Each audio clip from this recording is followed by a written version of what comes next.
হয়, তারপরে বাতিলের সাথে কোনো আপোষ ছিল না, এখনো নাই, সামনেও রাখা যাবে না, থাকবে না, থাকবে না, থাকবে না।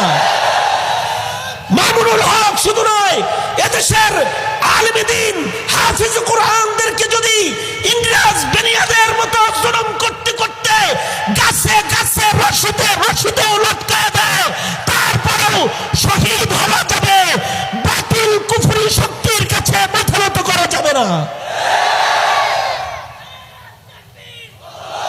কারণ মুসলমানের জন্য এগুলো নির্বাচিত মানসাব, নির্বাচিত মসনদ। এই সকল মসনদে যদি যাওয়া যায় তাহলে বিনা হিসাব জান্নাতে যাওয়া যায়।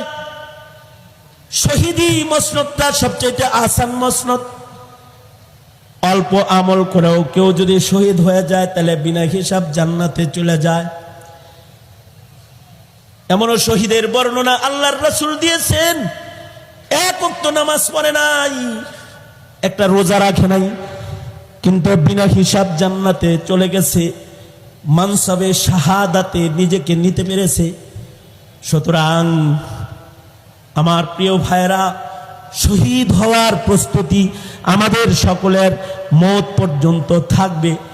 একবার শহীদ হওয়ার প্রস্তুতি না, নবীর সুন্নত দোয়া করতে হবে। আল্লাহ যদি এমন হইতো যে আবার আমারে শহীদ করতে, সুম্মা উহিয়া সুম্মা উক্তাল, বারবার শহীদ হইতে চাই আমি, এই দোয়া করতে হবে। ইনশাআল্লাহ তৈয়ারি থাকবে তো, ইনশাআল্লাহ থাকবে তো, ইনশাআল্লাহ।